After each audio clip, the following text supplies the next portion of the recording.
दोस्तों, अगर आप वीडियो को अच्छी तरीके से देखना चाहते हैं तो मोबाइल को हॉरिजॉन्टल मोड पर रखकर देखिएगा। तो लास्ट टाइम हमने सब्स्टिट्यूशन मेथड देख ली थी। सब्स्टिट्यूशन मेथड में दो तरीके से हम आते हैं, एक तो न्यूमेरिकल इस तरीके से और एक तो वर्ड प्रॉब्लम है। अब यहाँ पर एलिमिनेशन मेथड है बराबर जैसे सब्स्टिट्यूशन मेथड थी लीनियर पेयर ऑफ इक्वेशन को सॉल्व करने के लिए, उसी तरीके से यहाँ पर एलिमिनेशन मेथड है। अब एलिमिनेशन मेथड में हमें क्या करना है वो देखते हैं। शुरुआत करते हैं एग्जाम्पल नंबर 9 से। तो एग्जाम्पल नंबर 9 में हमें दिया हुआ है 2x plus 3y is equal to 8 और x plus 6y is equal to 7। हमें इसको क्या करना है, सॉल्व आउट करना है और x और y की वैल्यू फाइंड आउट करनी है। तो जैसे मैंने पहले भी डिस्कस किया था कि अगर हमें बोला हो कि एलिमिनेशन मेथड से सॉल्व करना है लीनियर पेयर ऑफ इक्वेशन को, तो हमें x वेरिएबल के कोएफिशिएंट या तो y वेरिएबल के कोएफिशिएंट को सेम करना पड़ेगा एलिमिनेशन मेथड के अंदर।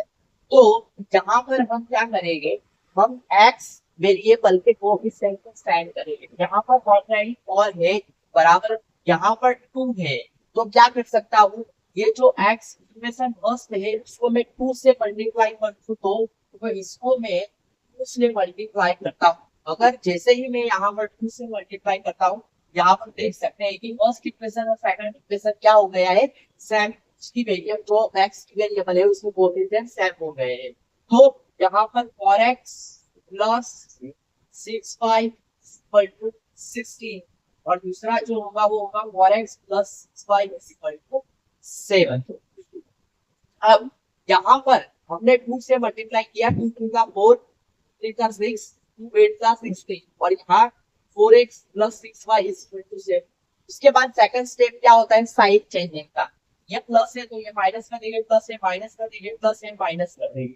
यहाँ पर देख सकते हैं आप ये 4x माइनस 4x ये कट हो जाएगा, 6y ये भी कट हो जाएगा। तो यहाँ पर क्या रह रहा है, यहाँ पर 0 इज इक्वल टू 16 माइनस 7, यानी कि 16 में से 6 गया 10 और 8 गया 9, तो 0 is equal to 9 which is not possible बराबर। तो ये तो पॉसिबल है नहीं कि 0 इज इक्वल टू 9 आ जाएगा, ये पॉसिबल है नहीं बराबर। तो यहाँ पर हमें क्या पता चल रहा है, यहाँ पर हमें पता चल रहा है कि ये जो इक्वेशन हमें दिया है उसका सॉल्यूशन नहीं मिल पाएगा, क्योंकि यहाँ पर आंसर में हमारे पास कंडीशन ही कुछ इस तरीके की आ रही है जो कि सॉल्व हो सकती नहीं है बराबर। तो यहाँ पर हम क्या लिख देंगे, नॉट सॉल्वेबल, सॉल्व आगे हो सकता नहीं है ये इक्वेशन बराबर। और x और y यहाँ पर हमें मिल सकता नहीं।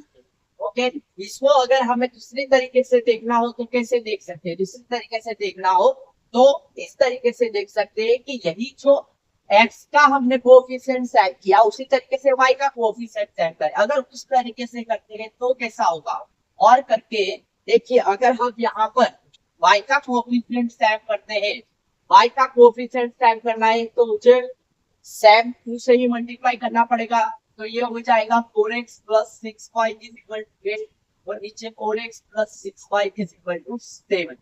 इस तरीके से सॉरी यहाँ पर 16 बराबर, दोनों तरीके से हम देख रहे हैं x के कोएफिशिएंट को सेट करके और y के कोएफिशिएंट को सेट करके दोनों की सिचुएशंस क्या आ रही है, दोनों की सिचुएशन सेम आ रही है बराबर।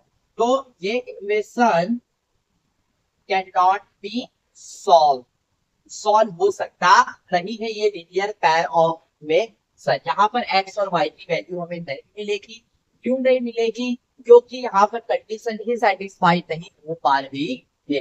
उसके बाद वाला देखते हैं, उसके बाद वाला जो है उसमें हम देखते हैं क्वेश्चन हमारा क्या बताया है। तो भाई हाँ कैसे कोई ठीक है बची क्या, तो पॉइंट ट्रिपल आई गया।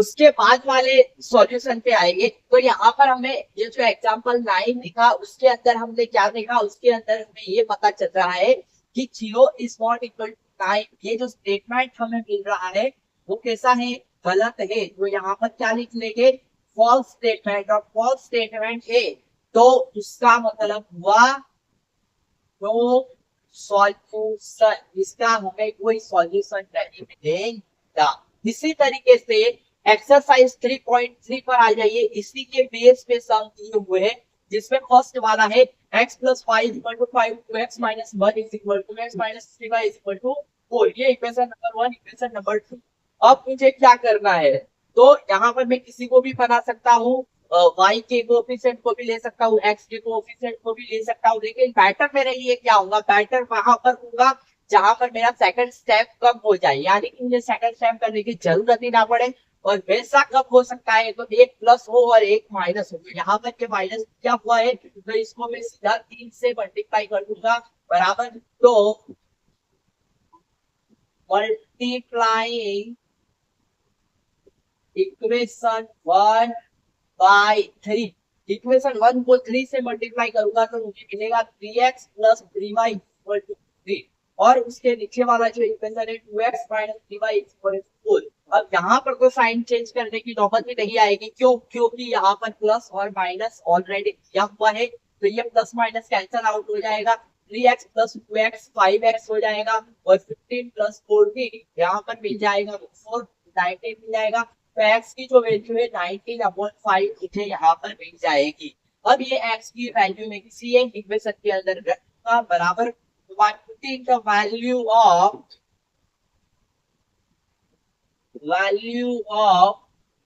x in इक्वेशन 1, इक्वेशन 1 में रखूंगा तो 19/5 plus y is equal to 5, y is equal to 5 minus 19/5, 25 minus 19/5।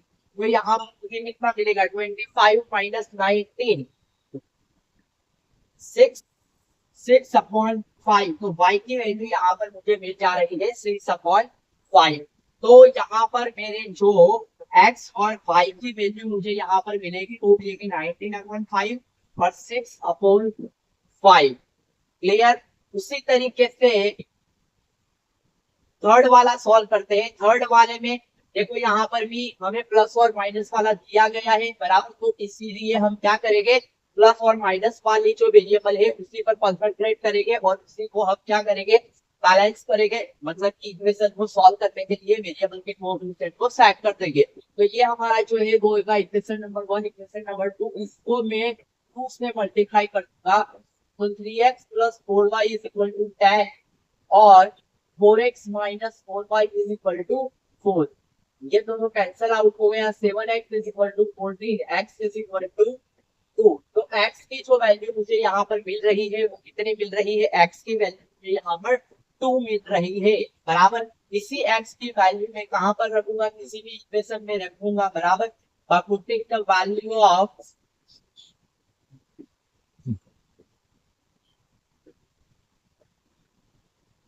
x in equation 1, equation 1 में रखता हूँ तो मुझे यहाँ पर कितना मिल रहा है, 6 plus 4y is equal to 10, 4y is equal to 10 minus 6 is equal to 4। तो y मुझे यहाँ पर 1 मिल गया है, x की वैल्यू भी मिल गई, y की वैल्यू भी मिल गई, बराबर। तो मैं यहाँ पर लिखूंगा xy is equal to 1,1। This is my answer. तो rearranging the equation 3x minus 5y is equal to -4 उस साइड जाएगा तो +4 हो जाएगा, ये इक्वेशन नंबर 1 बनेगा। और 9x minus 2y is equal to 7, ये इक्वेशन नंबर 2 बनेगा। तो यहाँ पर 1 और 2 बन गया। अब मुझे किसी एक वेरिएबल के कोएफिशिएंट को सेट करना है, बराबर। तो मैं इसको 3 से मल्टीप्लाई कर दूंगा, तो 9x minus 15y is equal to 12, और यहाँ पर 9x minus 2y is equal to 7। अब क्या होगा, अब यहाँ पर मुझे क्या करना पड़ेगा, साइन चेंज करनी पड़ेगी, क्योंकि मुझे यहाँ पर किसी एक वेरिएबल को कैंसिल आउट करना है। तो माइनस प्लस माइनस ये दोनों कैंसिल आउट हो गए, -15 प्लस तो यहाँ पर मुझे मिल गया -30y और 12 -7, तो यहाँ पर मुझे मिल रहा है 5। तो y की वैल्यू मुझे यहाँ पर मिल रही है -5/13।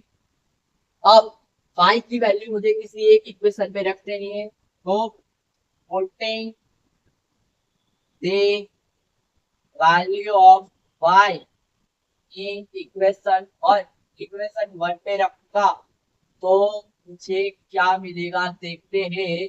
इक्वेशन 1 में रखती है तो 3x + 25/13 is equal to 4, 3x is equal to 4 - 25/13, 52 - 25/13, तो 27/13, तो 3x इज इक्वल टू 27/13, 3 9 का हो जाएगा तो 9/13। तो मुझे यहाँ पर x और y की वैल्यू मिल रही है, x पे मिल रही है 9/13 और y पे मिल रही है -5/13।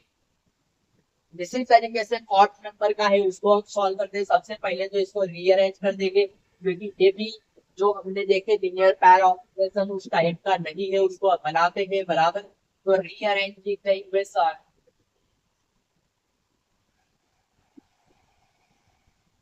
यहाँ हो जाएगा 3x + 4y = -6 इक्वेशन 1, और यहाँ पर होगा 3x - y = 9 इक्वेशन 2।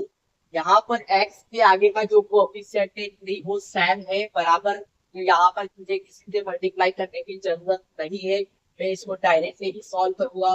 बराबर ये माइनस हो जाएगा, ये प्लस हो जाएगा, और ये माइनस हो जाएगा, ये कैंसिल आउट हो गया। 4 + 5y तो 5y हो गया, और -6 माइनस माइनस माइनस प्लस, लेकिन फिगर नंबर माइनस से वो माइनस आगे आएगा, और 15, तो y यहाँ पर मुझे मिल गया -3। y की वैल्यू किसी एक में रख दूंगा, take the value of y, take the value of y in equation 2, या फिर 1 पे ही रखते हैं हम, तो 1 पे ही रखते हैं। 3x + 4 - 3 = -6, 3x - 12 = -6, 3x = -6 + 12, 3x = 6, x = 2। तो मुझे यहाँ पर x और y की जो वैल्यू है वो मिल रही है, क्या मिल रही है, 2 और -3। अब हम इसके आगे सारे के, ये हमने न्यूमेरिकल सारे के सारे फिनिश कर दिए। अब हम वर्ड प्रॉब्लम्स देखेंगे जो भी हमें एलिमिनेशन से ही सॉल्व करने हैं।